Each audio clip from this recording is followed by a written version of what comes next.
The Carew Murder Case. Nearly a year later, in the month of October, 18, London was startled by a crime of singular ferocity and rendered all the more notable by the high position of the victim. The details were few and startling. A maidservant, living alone in a house not far from the river, had gone upstairs to bed at about 11. Although a fog rolled over the city in the small hours, the early part of the night was cloudless, and the lane, which the maid's window overlooked, was brilliantly lit by the full moon. It seemed she was romantically given, for she sat down upon her box, which stood immediately under the window, and fell into a dream of musing. Never, she used to say, with streaming tears, when she narrated that experience, never had she felt more at peace with all the men, or thought more kindly of the world. And as she sat so, she became aware of an aged, beautiful gentleman with white hair drawing near along the lane, and advancing to meet him another and very small gentleman, to whom at first she paid less attention.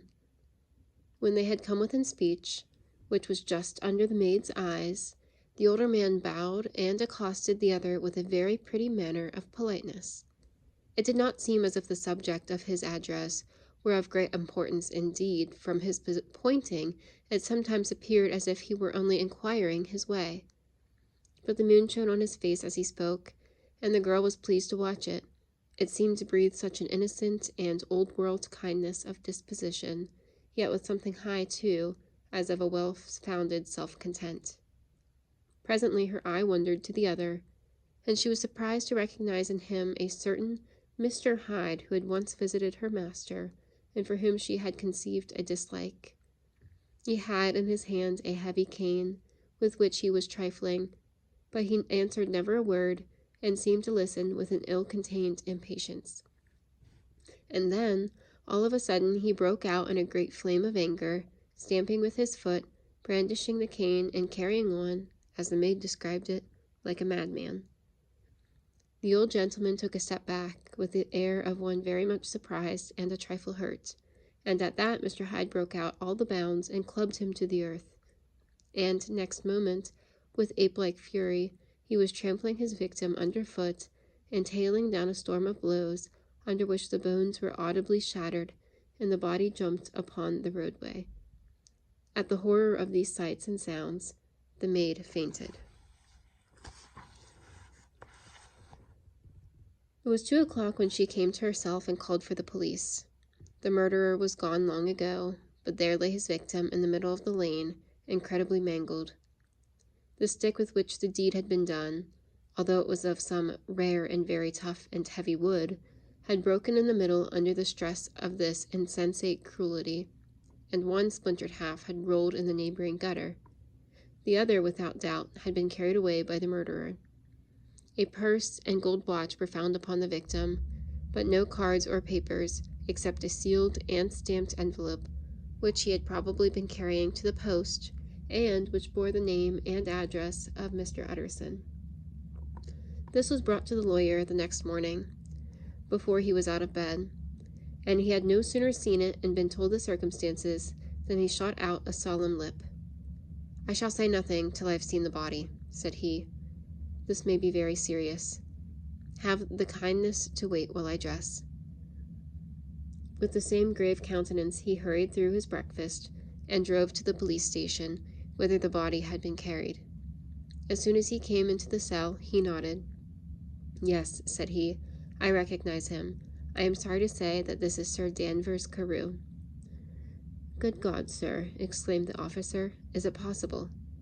And the next moment his eye lighted up with professional ambition. "This will make a deal of noise," he said, "and perhaps you can help us to the man," and he briefly narrated what the maid had seen, and showed the broken stick. Mr. Utterson had already quailed at the name of Hyde, but when the stick was laid before him, he could doubt no longer. Broken and battered as it was, he recognized it for one that he himself had presented many years before to Henry Jekyll.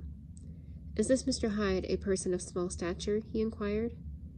Particularly small and particularly wicked-looking is what the maid calls him, said the officer. Mr. Utterson reflected, and then, raising his head, "If you will come with me in the cab," he said, "I think I can take you to his house." It was by this time about 9 in the morning, and the first fog of the season.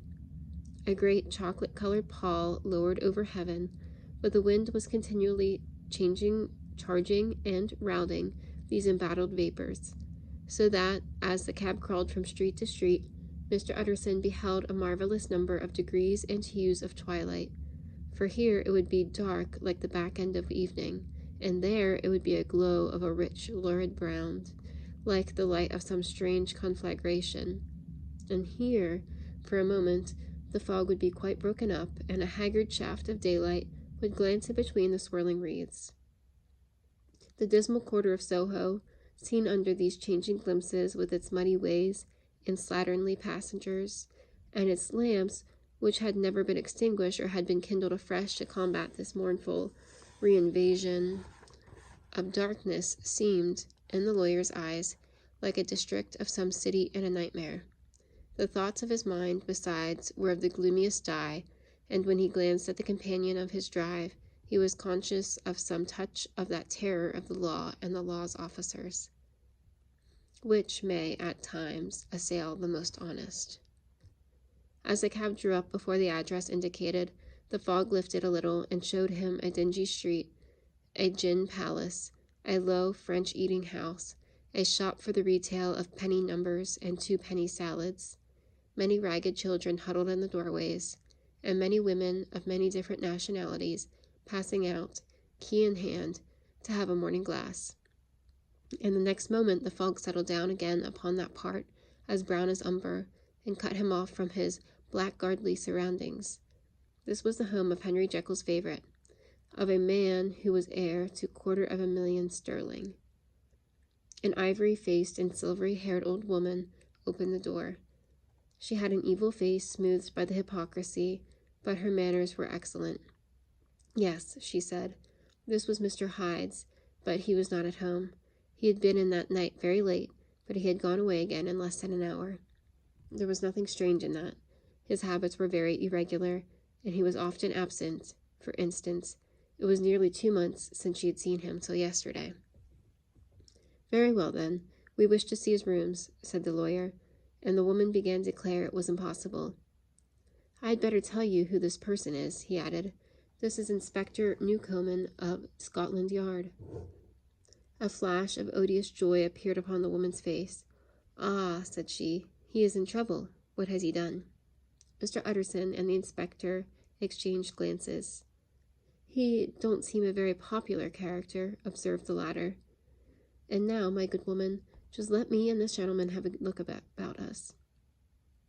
In the whole extent of the house, which but for the old woman remained otherwise empty, Mr. Hyde had only used a couple of rooms, but these were furnished with luxury and good taste. A closet was filled with wine, the plate was of silver, the napery elegant, a good picture hung upon the walls, a gift, as Utterson supposed, from Henry Jekyll, who was much of a connoisseur, and the carpets were of many plies and agreeable in color. At this moment, however, the rooms bore every mark of having been, recently and hurriedly, ransacked. Clothes lay about the floor, with their pockets inside out. Lock-fast drawers stood open, and on the hearth there lay a pile of gray ashes, as though many papers had been burned. From these embers, the inspector disinterred the butt end of a green checkbook, which had resisted the action of the fire. The other half of the stick was found behind the door, and, as this clinched his suspicions, the officer declared himself delighted. A visit to the bank, where several £1,000s were found to be lying to the murderer's credit, completed his gratification. You may depend upon it, sir, he told Mr. Utterson. I have him in my hand. He must have lost his head, or he never would have left the stick, or, above all, burned the checkbook. Why, money's life to the man. We have nothing to do but wait for him at the bank and get out the handbills. The last, however, was not so easy of accomplishment, for Mr. Hyde had numbered few familiars. Even the master of the maidservant had only seen him twice, His family could nowhere be traced. He had never been photographed, and the few who could describe him differed widely, as common observers will. Only on one point were they agreed, and that was the haunting sense of unexpressed deformity with which the fugitive impressed his beholders.